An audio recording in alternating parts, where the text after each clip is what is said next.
Hello, Kim. Hello. Welcome to Crickenfold. You are a Viking historian.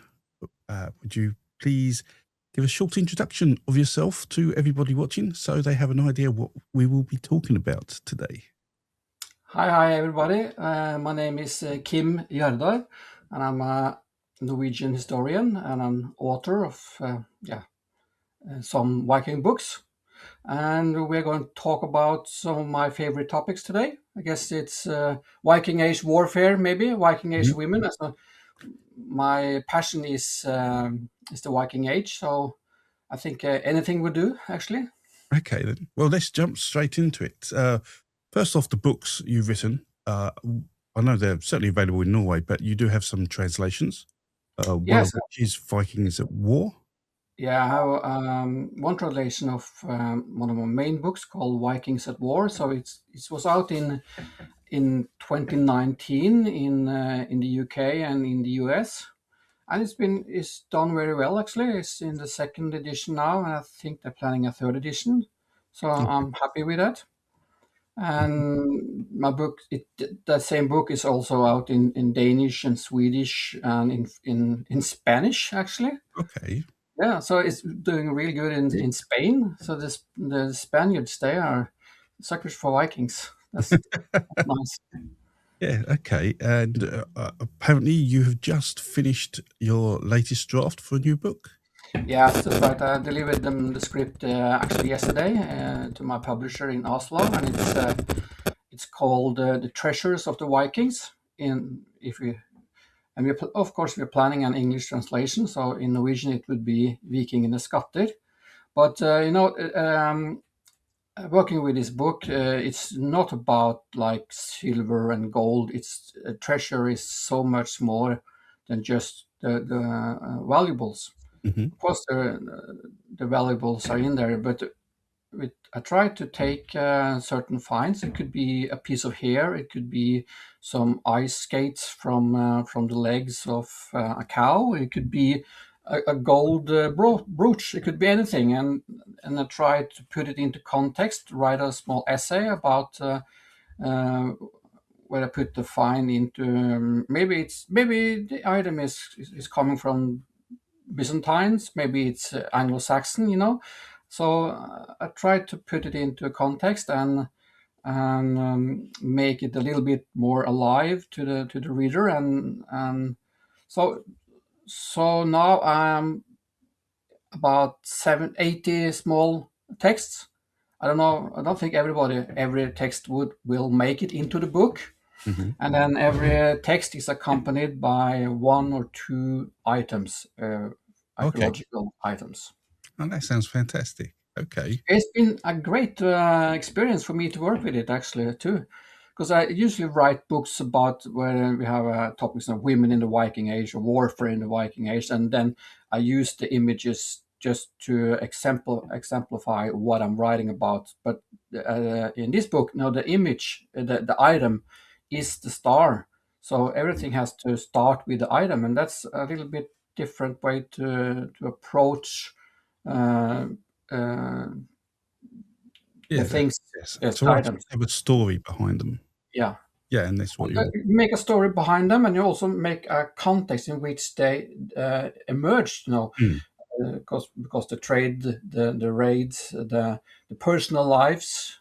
So if you find a small brooch or something upon a skeleton of a young 6-year-old girl, I would use that to talk about what maybe a child will mean to the people and why she would have gotten such a valuable thing when she's only 6 years old.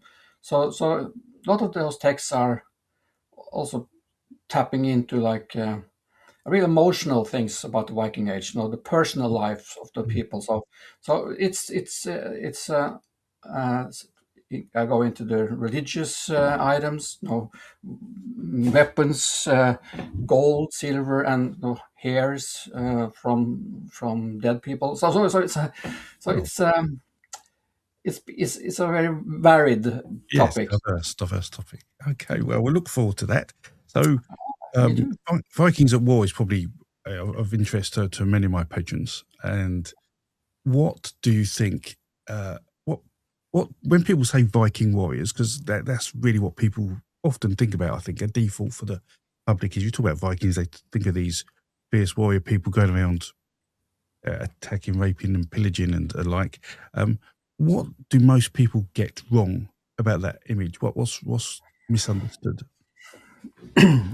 Well, actually, the raping actually is a little bit wrong, I think, because Oh, when I was working with a book and I tried to cover, try to explore that topic because like the Vikings did rape and stuff like that. But actually, there is no sources, contemporary sources that mention the Vikings doing any kind of raping. Uh, there is a couple of mentions in the French annals, but mainly that's Christians raping other Christians.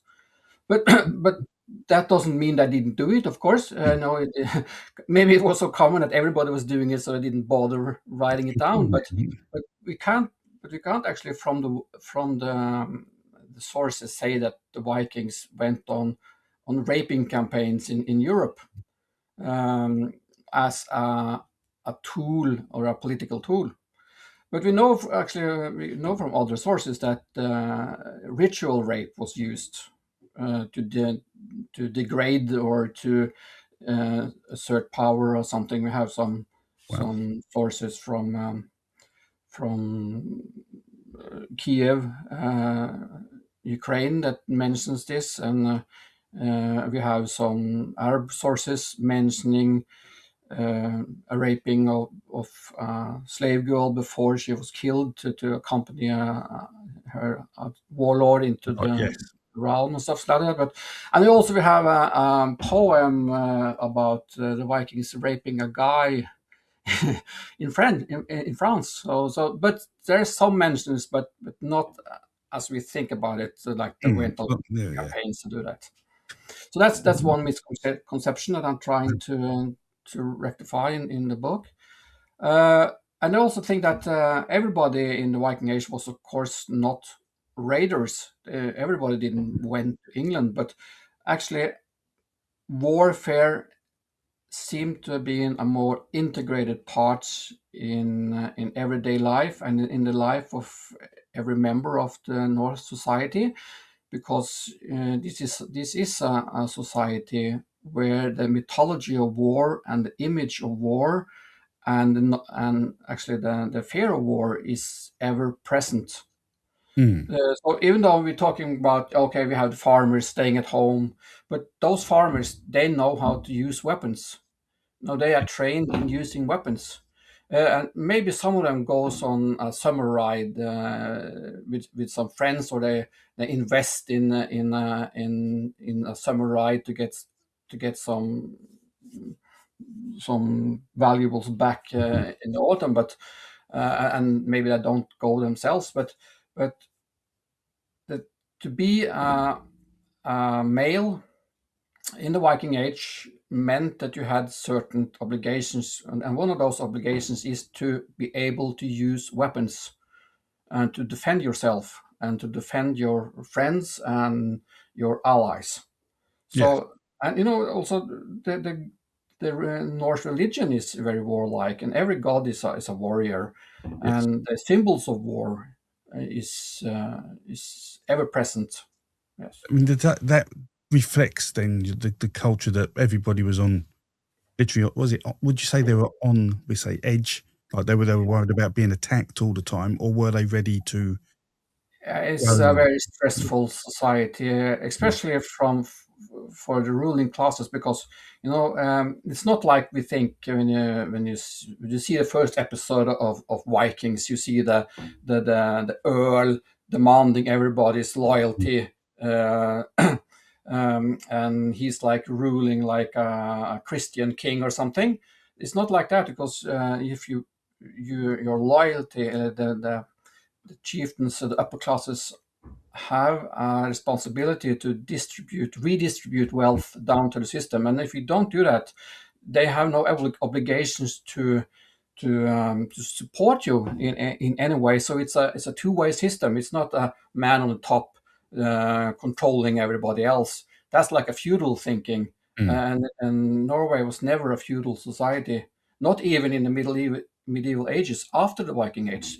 So, so the notion of the free man carrying weapons, defend himself, and allying himself with powerful men that could be beneficial to him is like how this system works. And on top there is a ever race to gain wealth and means to redistribute to keep the power, because if you lose the power, you have two options. You have to submit yourself and become like and submit yourself to a more powerful person, or just have to leave and try somewhere else. Mm. And that's what Oh, happens when yes. people go to England or to Iceland. Oh, They wow. won't take. They're losing the battles back home, and then they go somewhere else to try to fulfill the ideal of the life of like the free Okay. man or something. So this society, you say there were people, mainly farmers, that then went Viking or went to war. Was there ever a full-time military force in that society, like a sort of an Like a army? standing force, you mean? Extended force, yes. Was there a Um, sort of an elite military presence? yeah, well, it of course during the mid 10th century there was the emergence of the retinue, the professional retinue. Because the chieftains they surrounded themselves with elite warriors like a bodyguard, and who was taking off the farming society and just had to be warriors. But there's a very small group of men that this who did this. It was especially, but in the Viking Age, the Viking Age is not a unified period. There's a very different phases of the Viking Age with different ways of being warriors. In the early phase, you have a society that is much more fragmented. You have a lot of kingdoms, a lot of chiefdoms. In Norway, we think about like 20 kingdoms or on about 80 chiefdoms that are semi-independable. The only thing that keeps those regions together is the emergence of the Thing assembly, the common laws to regulate violence within the North society that's emerging during the 9th century and maybe late 8th century. So this makes it increasingly more difficult for people to go to the neighboring fjord and just kill off some people, take them as slaves, and then gain honor. Mhm. So you see a gradual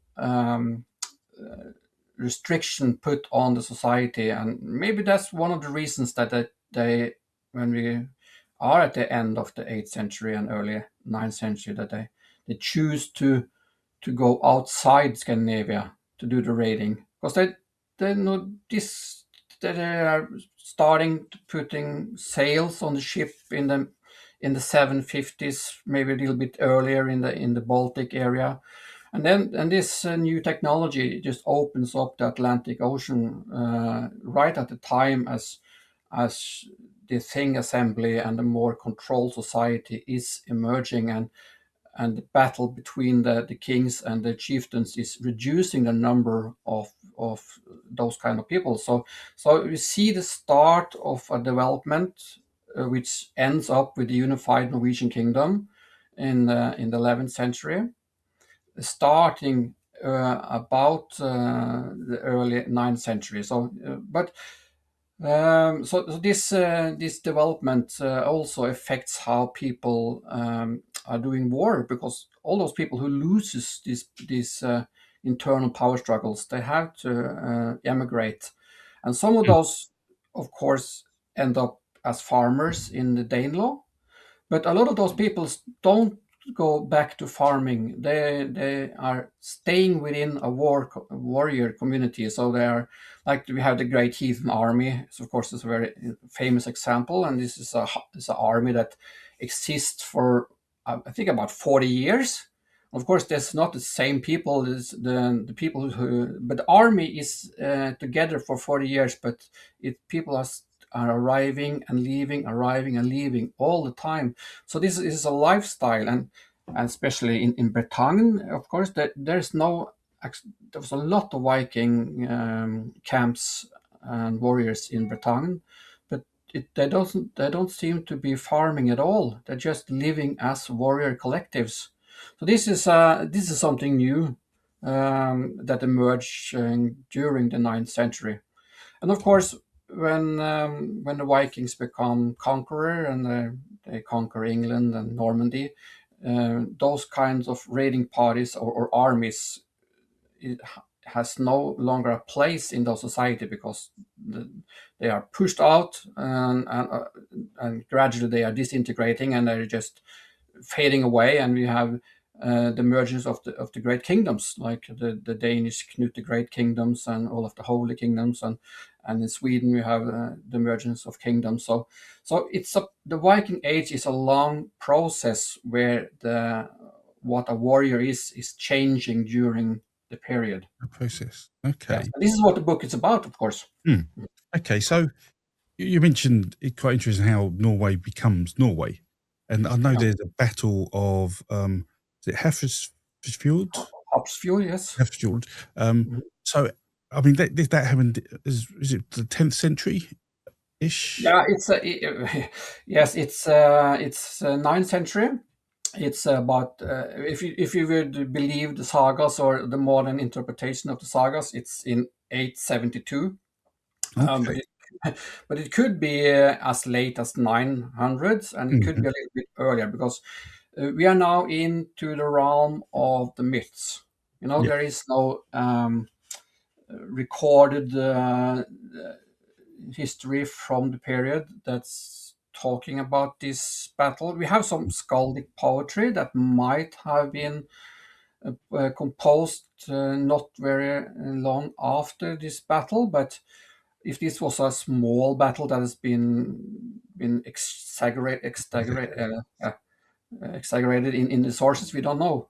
But it's taking on like a life on its own in the sagas, because it's like the start of or the unification of Norway. But actually, it's more like a establishment of a semi kingdom in the west sides, but Okay. westlands. But this kingdom, uh, in some sources called Norway, Hmm. or the road to the north is some Yes. interpretation as the sea lane, or it could also be another interpretation. But this kingdom actually had challenged the Danish kingdoms, who has had control of the west and eastern parts of Norway around the Oslo fjord. This was for many many years a part of like the Danish influences of the Danish kings, and this kingdom also had some connections to Anglo-Saxon kings, some political connections to Anglo-Saxon kings. So this kingdom emerged as maybe as a foundation for the later conquest of the other kingdoms, Hmm. and then the start of the unification. But it's not The it's not the unification. establishment of Norway. Some Okay. people think. So you raise a really interesting point, which is that when you talk about the sagas and the poetry, and we have sort of Frankish and Anglo-Saxon sources, you mentioned the Arabic sources. How do you balance sort of that archaeology and the literature together, and later medieval memory to reconstruct what you do? Where is that balance? It's of course a good question, and it's been a question that has been occupied historians since the emergence of the sagas as historical source, back in the 16th and 17th century. What is literature? Is it just literature? Is Mm, it history? What is it? And because the first sagas is written down about 300 years after the events that they describe, mm, and the sagas is full of personal reflectings. The people are thinking stuff.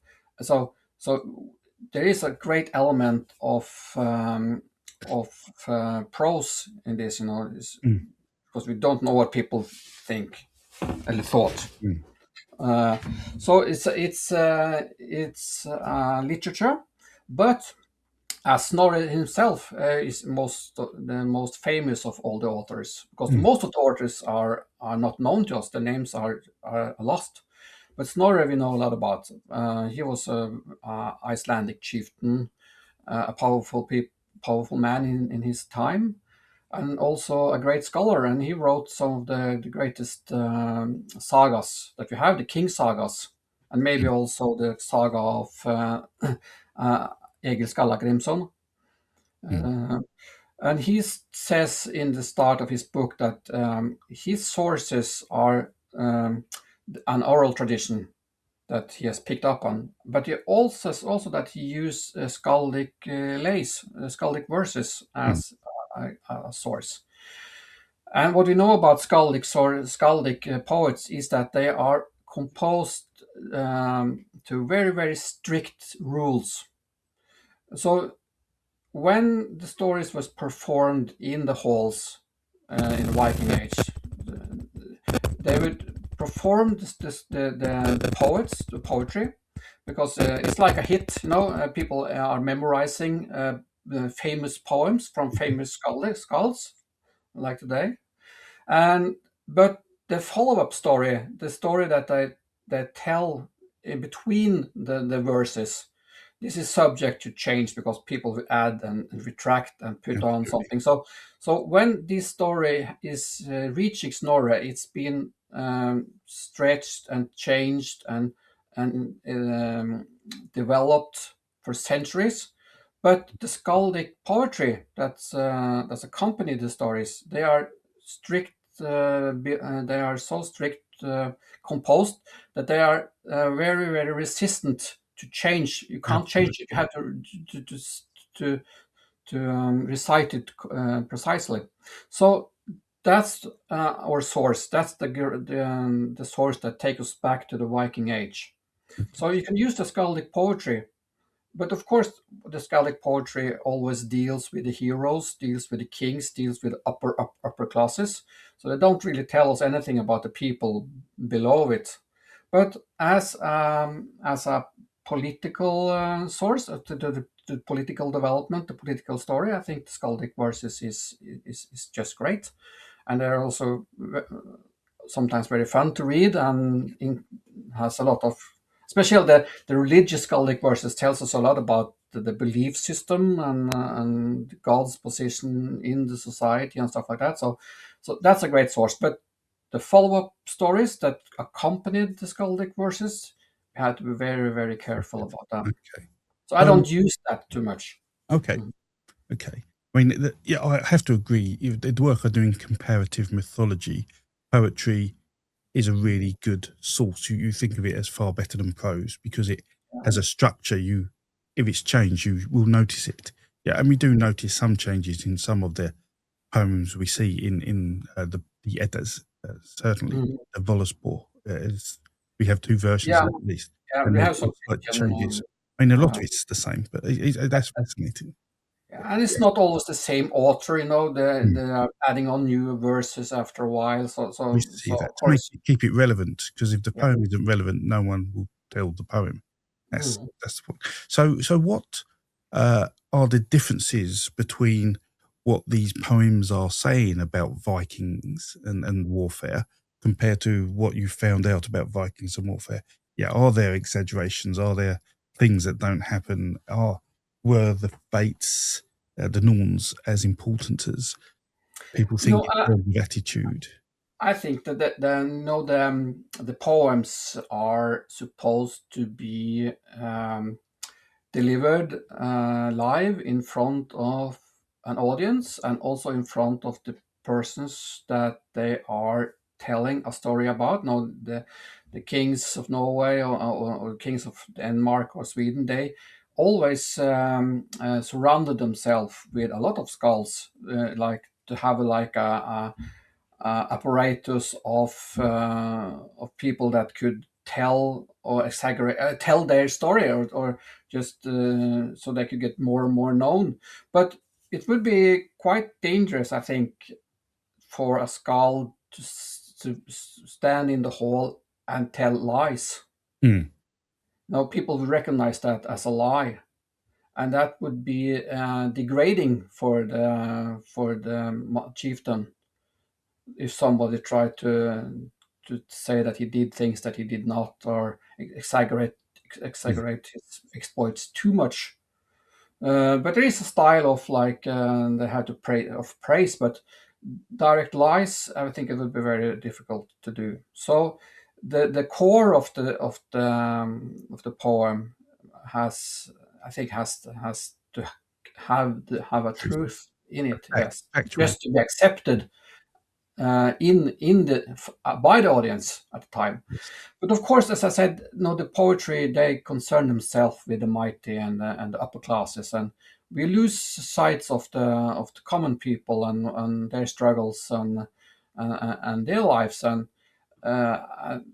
to say anything about them, we have to go to other sources, and that's like the archaeological sources. Yeah. So, but I think that in the whole, I think we have an okay grasp of the society, also the lower classes today, because it's been a subject of studies for, yeah, for hundreds of years again, and of course each generation has their own focus. Not so long when I was in university, um, in the 90s, I couldn't even find any books that dealt with Viking Age warfare and the culture of war within the Viking Age society. It was like it was like this society just consisted of peaceful farmers, and some occasional raidings by some people that live in, like on the fringes of society, and there were only great artisans, which they were, great shipbuilders, which they were, and farmers. So that's probably one of the reasons I wrote the book Vikings of War, to rectify some of the shortcomings of the study that I did in University of Oslo back then. But and today, now everybody is doing Vikings at war studies. I don't think that's just because of this book, but hopefully I played a little bit part in that. Me and Vegard, who did the book. Uh, so, but with this book, what's really was an eye opener was how integrated the notion of war and war was in the society, in all levels of society. Actually, it's It was inevitable almost. yeah, yes, If yeah. you're in that society, war would come at some And, point. this they did study the Viking Age warfare. When I started studying the Viking Age, it was it was the warfare, it was the raiding that was in the center. But now it was a little when we go into the 1930s and 40s. There the Viking Age was hijacked by Norwegian Nazis and Danish Nazis, and they used used it as a symbol of power to generate sympathy for the national movement and stuff like that. So after the Second World War, they tried to distance themselves from that, and it's understandable that they did it. But then they also um,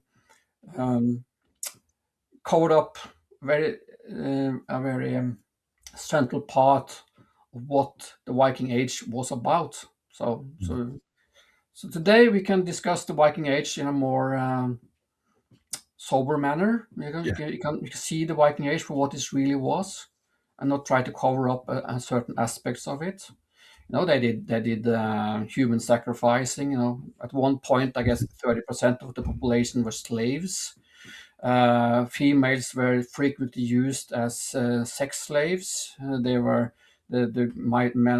mightiest men that just handed out female to visitors to enjoy themselves while visiting his court. So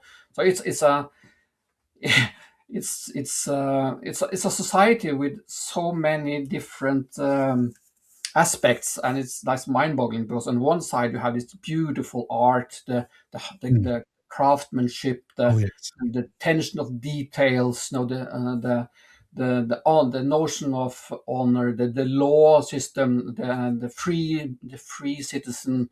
And on the other side you have this terrible oppression of people. So Okay. I mean, a question I have, I think, is that I don't necessarily think the Norse culture was necessarily significantly different to the Germanic culture, or oh, maybe isn't it? even. No, it's a Germanic culture, of course. Well, It's yeah, the last maybe of the Germanic cultures that was Christianized. yes, So but it's even maybe Gaulish or Roman or maybe some of Greek culture. This having the slaves yeah, it's and having to fight. that's I one don't think culture. that's unusual. It's just um, so late on in history, we have a better chance of recording it, if that makes sense.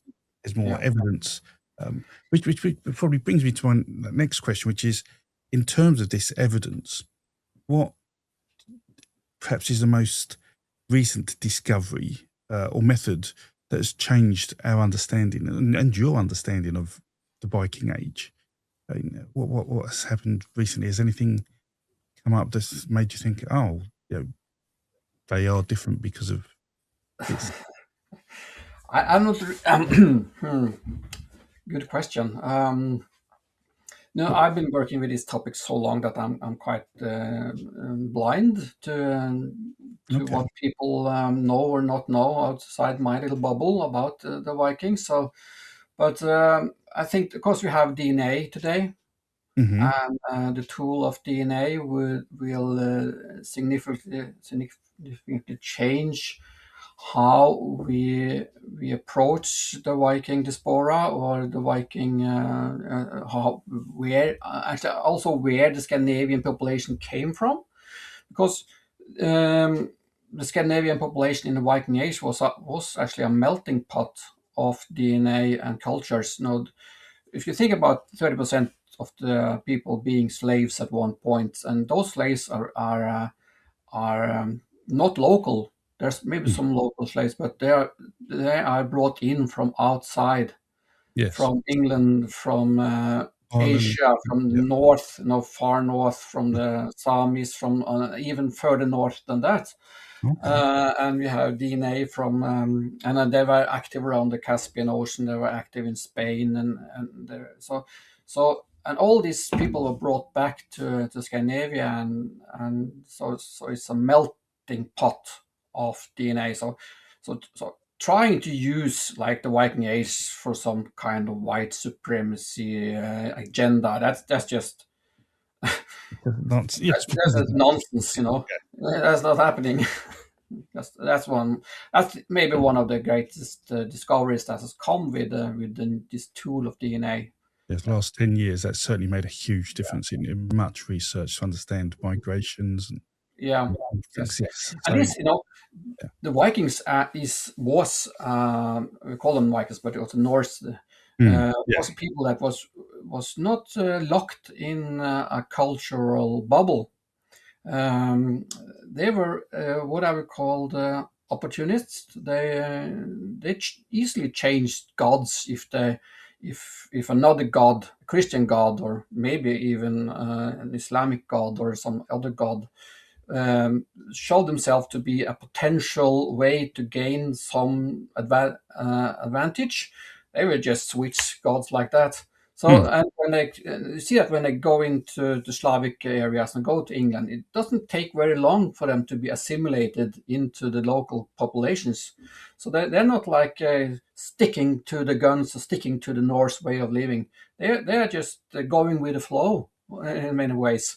So, mm. and also, of course, there are some aspects of their culture that I would like to bring on, and they bring into the societies that they emerge with. So it's a mix, but to use the Vikings as some kind of example of a culture that has certain values or ideas or images that we can use today. That's not it, actually.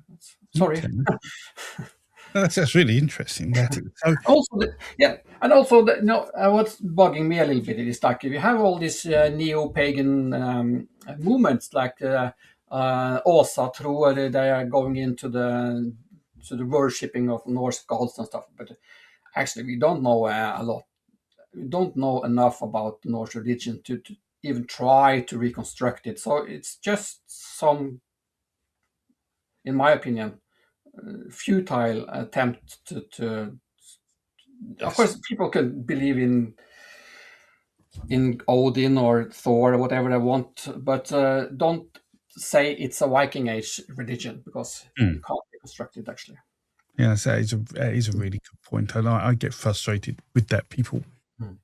they often don't realise they're applying their own current, often Christian cultural values to Yeah, older pagan religions and heathen religions. To create this structure. I don't think those gods were necessarily worshipped like no, gods uh, today. uh, just the notion that like Odin is the premier god of the Norse pantheon. That's just a Christian thought, because the Christians wrote this down, and Mm. they had a certain way of looking at a religious system, and they needed someone to be on top. So Odin was picked as a number one, maybe just because it suited the people that was writing this down these sources. And so we don't know what it was like. Who and more like it was a pantheon of a lot of gods that was maybe equal. I don't know, in power, and but people worship different people, worship them in different times, so they could. Then that we have evidence that the cults of Odin and the cults of Thor were fierce enemies in the Viking Age, and they were going to extremes to kill each other off. Now you have this temple in Uppsala that was Yes, dedicated to Odin, who was destroyed, and then by the Thor cult, and then the Thor cult put Thor's hammers on top of it and stuff like that. So and we have so it's a more complex situation than we think.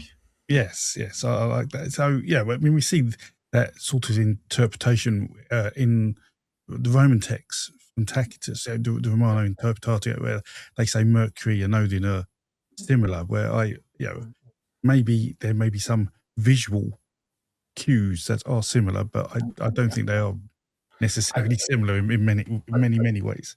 It's the interesting of the emergence of, let's say, the cult of Odin or whatever that was. There's some signs that this kind of this very warlike culture, and you have this the notion that people could dedicate themselves to Odin, and if they get cut themselves with blades, spears. They would sacrifice themselves to Odin and prepare to die. And there's a lot of it's like a cult, more like cult vibe to the Odin worshipping than to others. And the theory is that this might developed in the Roman armies, like when the Norse came down as mercenaries, and the cult, the legionary cults. Uh, Greatly influenced the Norse society, and especially around the warrior ethos and the warrior way. So that's a lot. That's a very interesting thing too, That because is it. Yes. the Romans are so much present in the Germanic, late Oh, Germanic, and in absolutely. the Viking Age society, just Yes. Yeah. in every level. So Indeed. Yeah. Well, yes. You had. it's all the Um, Romans' fault. yes. Well, the Romans employed the Norse to fight for them, as well Yeah, as yes, Norse fighting against them. yeah, Yeah. and Much like where's the even money? the even the notion of kingship that emerged in Scandinavia among the Vikings, or the predecessors of what we call the Vikings in the sixth and seventh century, is a Roman idea. It's like the symbol of the emperor, Hmm. that they brought back to Scandinavia, and some people assumed this role as a political institution. There was no kings in Scandinavia before the contact with the Romans and stuff like that. So Yes. and then also the changing of the tribal society to the more king society. That's Yeah. that's Roman, and also the emergence of the the tactical aspects of the Viking Age. Now, when Tacitus write about the Romans, he wrote about them attacking in great open formations, and I just dead on the Romans' shield walls and stuff like that, and they all get killed. So, and the Vikings doesn't do that. Mm. And why they don't do that is because this is a collective memory from the attacks on the Romans. So they have developed more other ways of attacking or fighting. So this is so you can see the Roman influence in a lot of areas, in the religious areas, in the how the political structure is changing, and also in how the war is conducted, and the use of weapons and which kind of weapons they are using. So as Monty Python says, it's all the Romans' fault. What did they ever do for us? Yes, what did they ever do for us? Just everything, actually. Yes, yes. Okay, so then this what's the opposite to that is that you have all this knowledge, but what is the thing you think that we still can't answer about this society, about Vikings at war and the Norse culture that you would like to answer? What are the mysteries in your?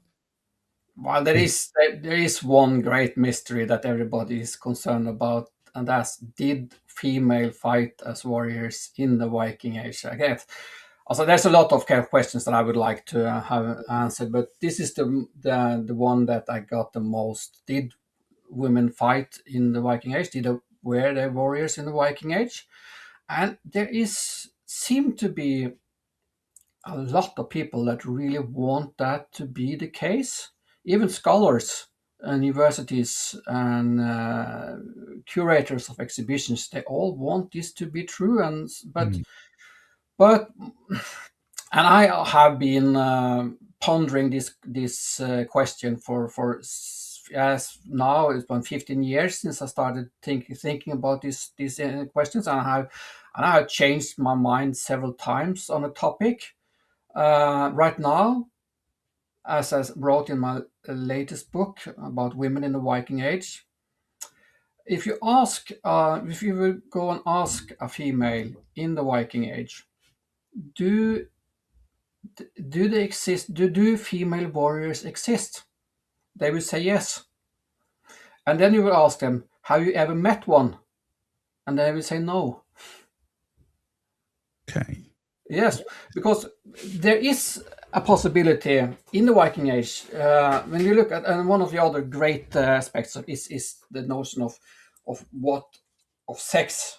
Not actually the doing of sex, but the meaning of the sex. What is it to be male, and what is it to be female, and what defines what's a female and what's a male.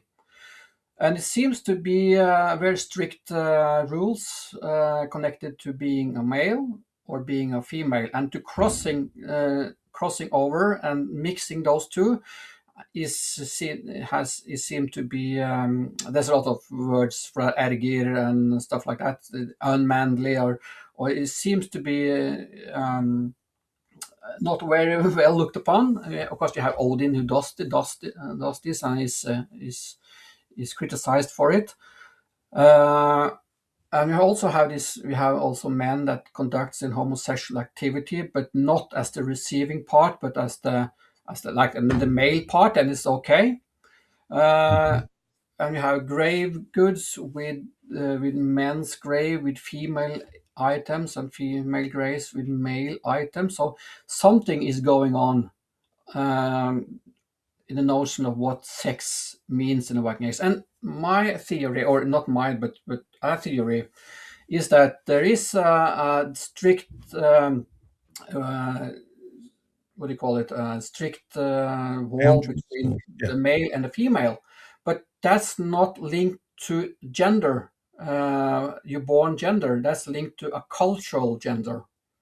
So you could actually, that means that if the situation allows for it or permit for it, and if it's possible, a female could define herself as a male, live as a male, and become a warrior. But she's no longer a female; she's a male, but her sex is female. So that would explain the the sort of ambiguity of there's female warriors, but there aren't female warriors. No, they're And male that's warriors, but because they are in female female warrior bodies. was actually a male. Yeah. Yeah, but this situation would occur very, very rare. It would be something that the people in the Viking Age would know about. They would know that this was possible. They heard about this is possible. That's why if you ask a female in the Viking Age, she will say yes. But and that's also why she will say no if you ask her if you ever met one, because they're quite Yeah. so rare. But I think Yeah. they will exist. But Really? not running around in skirt with old brooches and a shield and a sword. That's not. That's not it. Okay, that's interesting. I mean, what I find interesting about the female form is in the Great Britain, United Kingdom, we have this Britannia figure, Yeah. a female with a shield and a spear, normally with a lion, but that sort of represents Britain. If you look at, we found in Sutton Hoo, which is one of our famous Viking burials, there was a large plate found, probably a metre across, and right in the centre of that, so this is maybe 5th or 6th century, there is a Britannia figure, right there, a female figure with the shield and the spear. And I'm like, if that is an Anglo-Saxon creation or engraving on that, then there must be thoughts of female warrior Yeah, type. but you also have the notion of the Valkyries, and female powers and female goddesses that participate in war.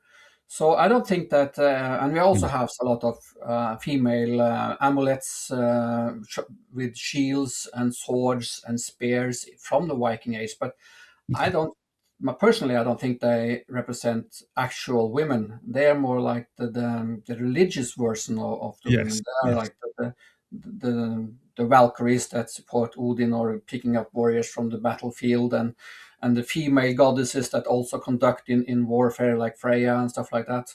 So I think we have to distinguish between a society that allows, in certain circumstances, female or men to change gender and live as the opposite sex, and not getting punished for this because there's a choice. But if they live as a female but in a man's world, that's off. Then you are unmanly and you are mistreated and you're a subject of frequent rape and you have a miserable life, actually. I think if you cross the lines, but if you do it wholeheartedly, as I said, define yourself as a man, you could of course be a warrior if you're born female. uh, and I think that, but I don't think that's what all these images shows. okay, But it could be connected, of course. But there is so many of them, and in the what we know about the religious belief, and it's more likely that there are goddesses or Valkyries. yes, yeah. Female powers. Female power is a great thing in Viking Age. The most powerful person in the Viking Age is a female. Exactly, yes, People don't know that, many people, but she is more powerful than the mightiest king.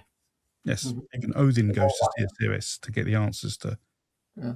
their And life. the sorceress, who has a direct connection or could establish a connection to the powers beyond this world. So, and very revered position in the Viking Age, and some people, and it's greatly feared and revered person. Of course, we don't fully understand what a vulva was or what she represented in every way, but we are certain that it was a real position that a female could Oh, hold. absolutely. And we see that again in the Roman text. We see, I think there's one where a Germanic, The symbols, maybe, yes. yes, goes to Maybe Rome. some remnants. Of course, the Romans are always there. Oh, yeah, and the Romans always had these priestesses and the like with them. We see stories of those, and they ask them to do rituals at the start of a battle to do something. So Yeah.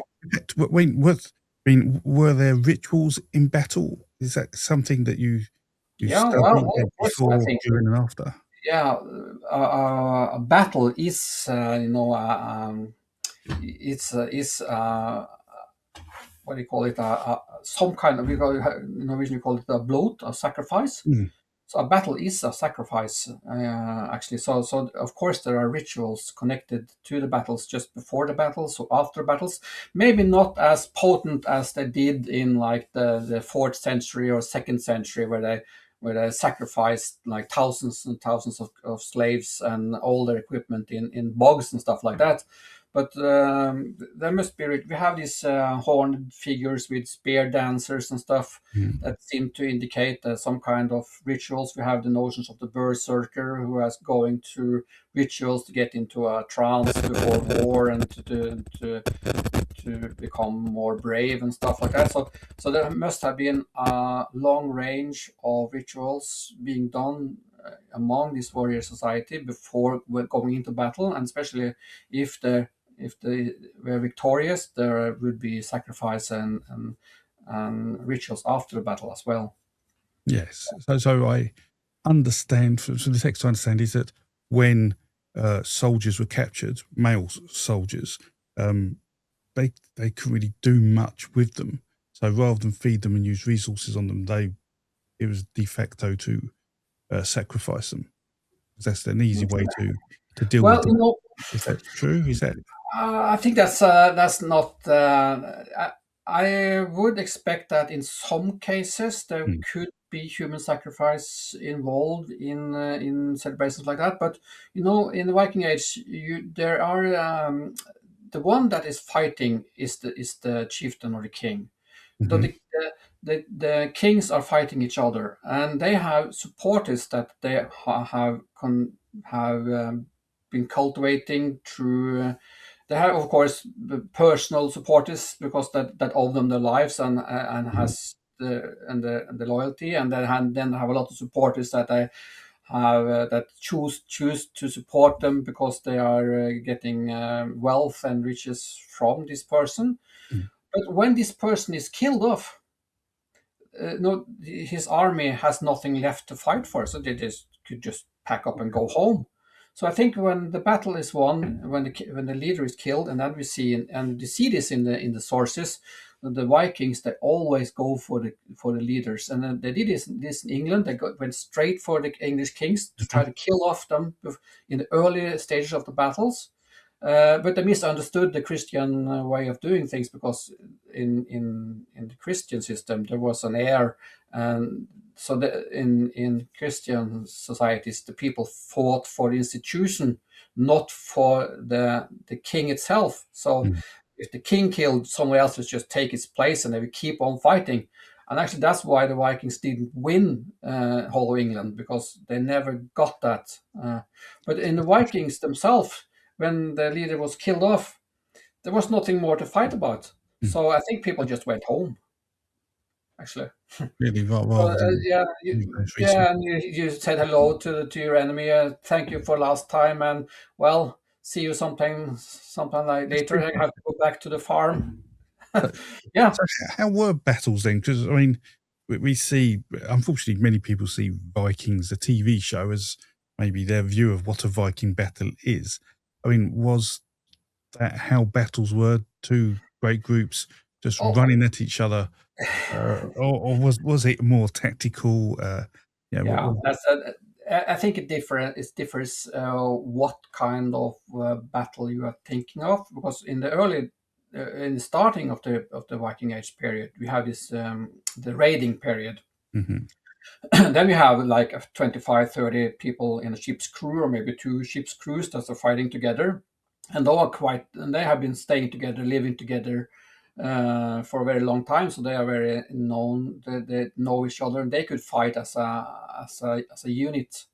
But they are not fighting standing regular armies. They are fighting like villagers and, mm, and priests.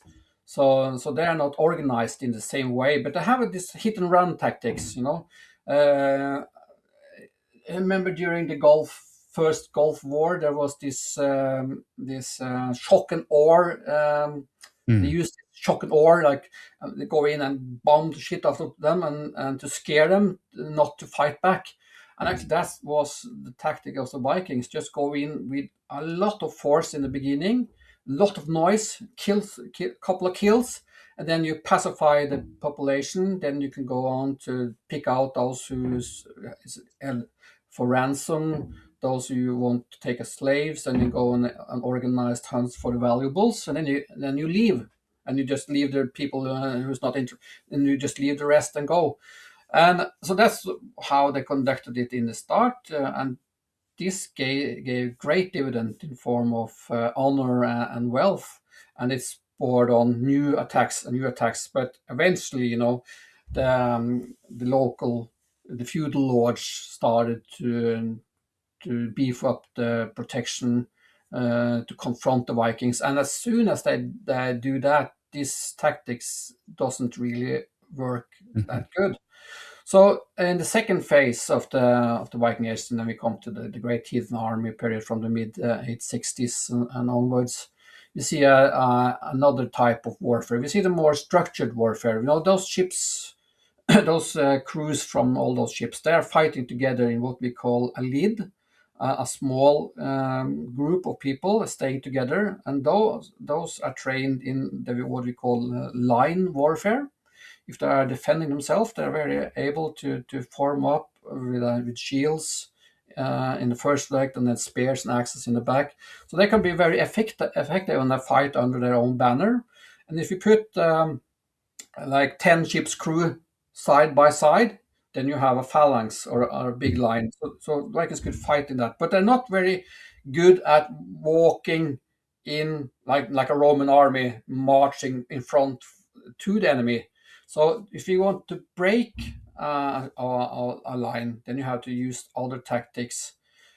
And the sources are talking about something called the pighead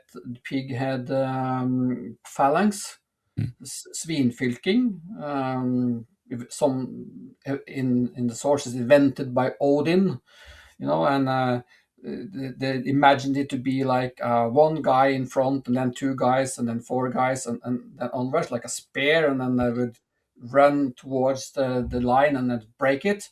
Of course, if you try that, it wouldn't work if it's just one guy in front would never work. So that would just phase out along the lines, and you won't be able to break through. But so that cannot be the way they did things, even though it says so in the sources. But if you study it, it's more like um, a rectangular unit of men that when they're gaining speed running, they would naturally form. If you're an onlooker from afar, the form that this phalanx or group would take is like a little bit of spear form, but this have the capacity to break through those kind of lines, and then they will make a hole, and they will go back Yeah. and hit them in the back. And that was a very, very successful tactics that the Vikings developed.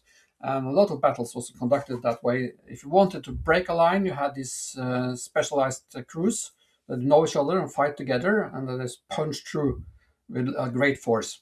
Yeah, we And if see you that have in to Greece defend and yourself, in Rome with cavalry doing that. That's there's no cavalry. Yeah, in the yeah, Viking. in Roman, yeah, they get off their horses But and stand. that's one of the strange things about Viking warfare. They never seem to develop a cavalry.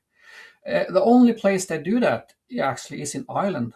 In Ireland, the Vikings in Dublin had a famous cavalry that are rented out to the Irish kings so they could use it as a force.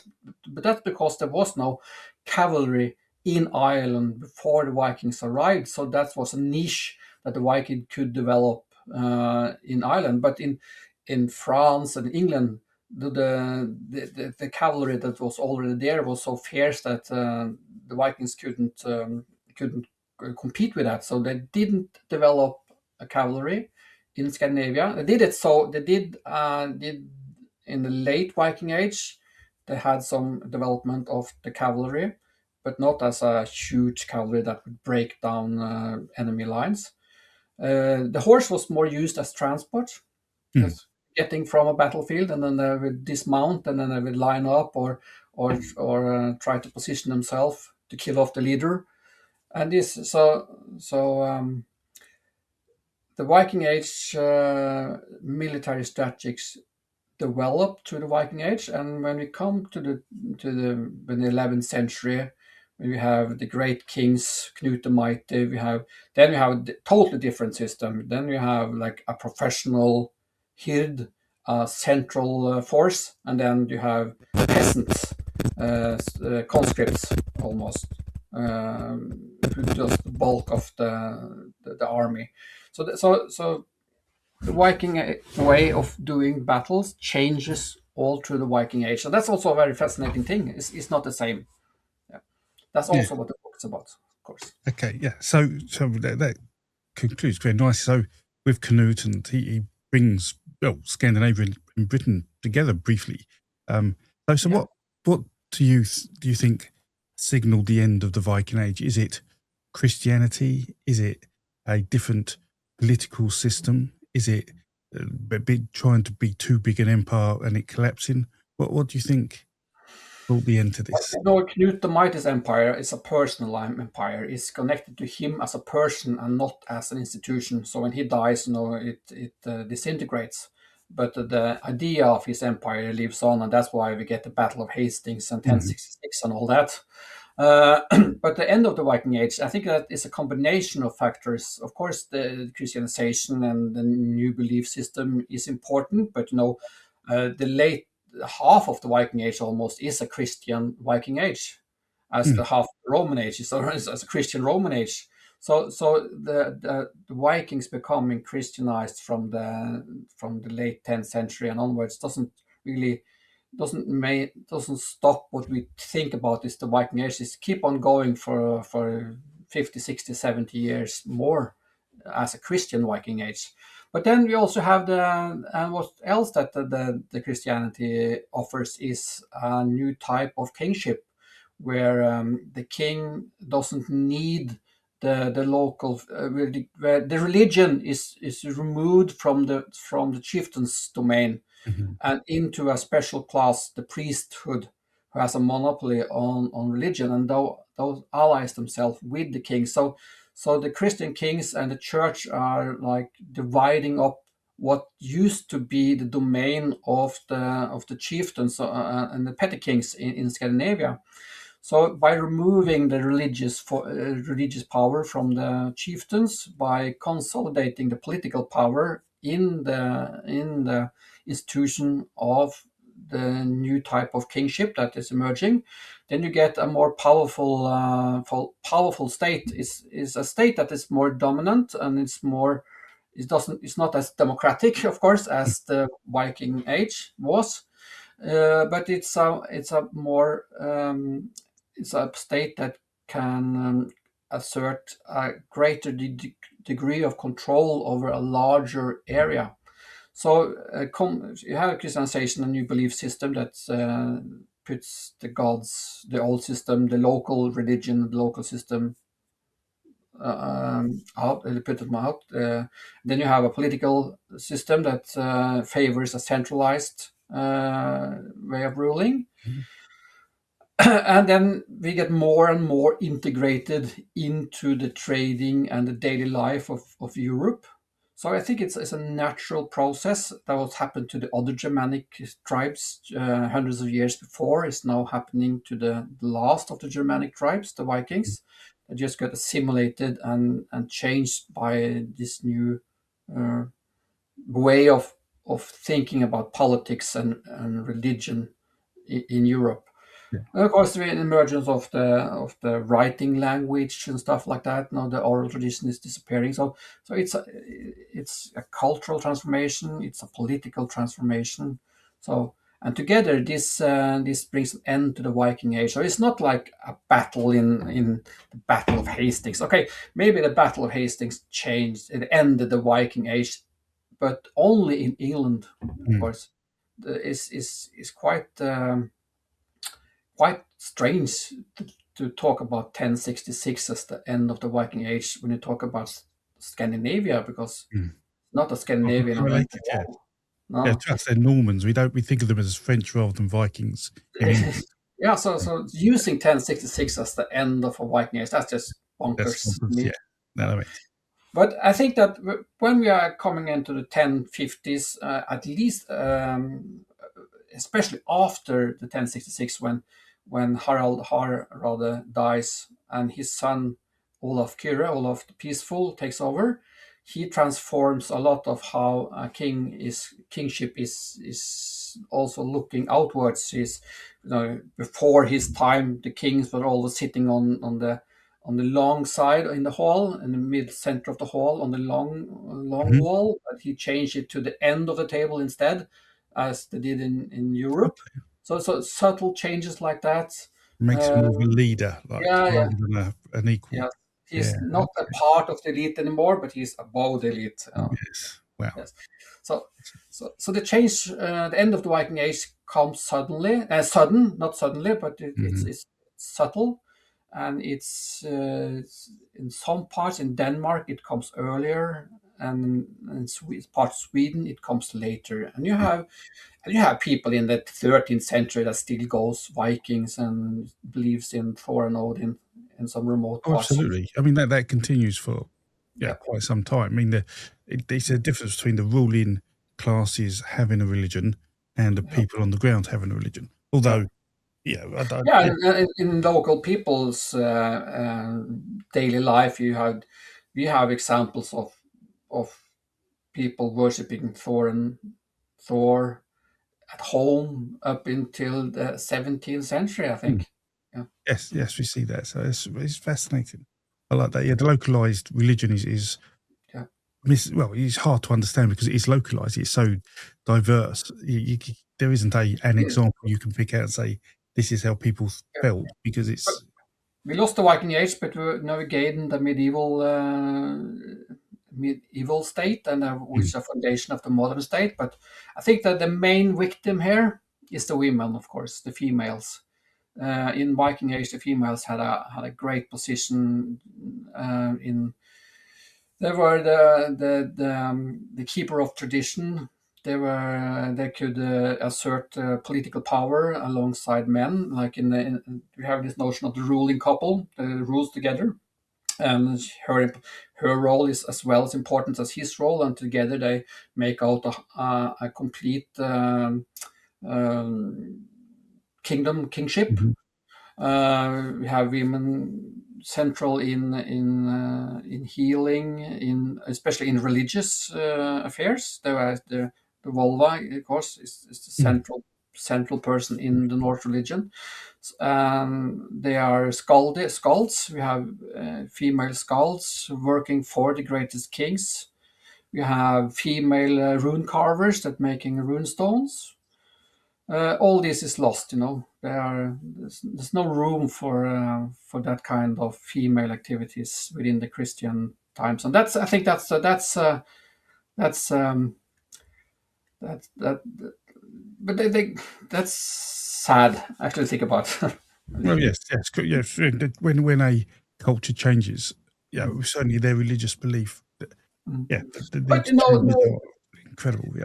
the value of the human life changed with the conversion. Okay. So many people's status was elevated. In Viking Age, life didn't mean anything unless you were connected to the culture. Then it meant a Mm, lot. But if you were outside the culture, didn't mean anything. Could be a property. mm. Yeah. Okay, that's interesting. Okay. Well, So it's a so fascinating period, and I don't think we ever will be like finished in with exploiting the age of the Vikings. So yeah, there's a lot there. Yes. I, Okay. to, I also want to say like a question that is in the academics now is like why would you call it a Viking Age? Isn't that just a modern construct?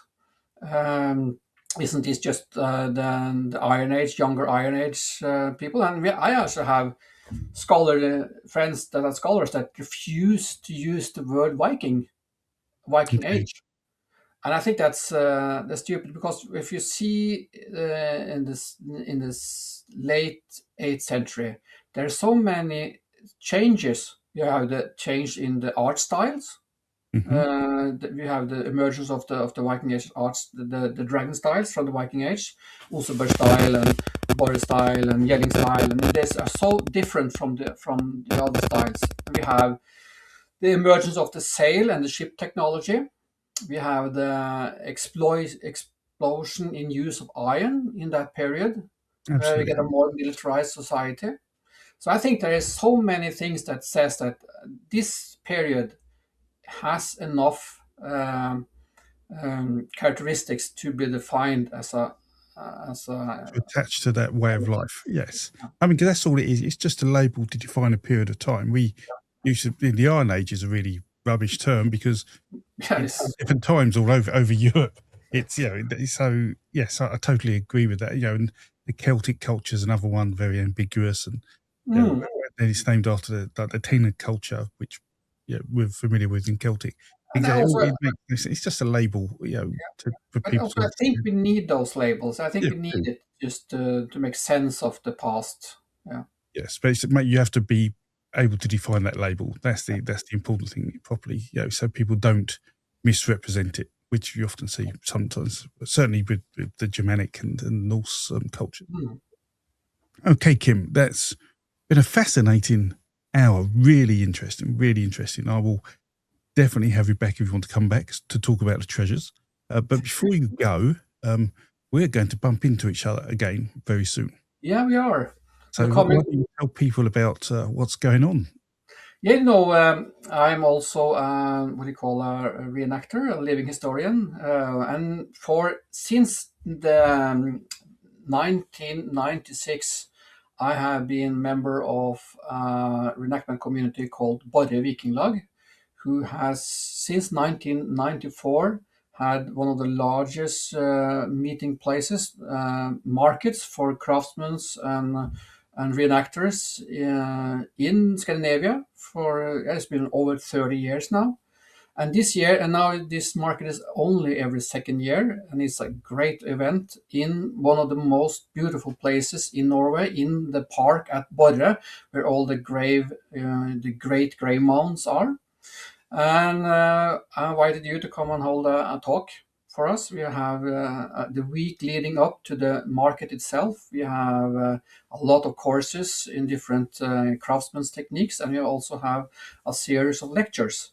And I want you to come and talk about Jormungand, the Midgard serpent.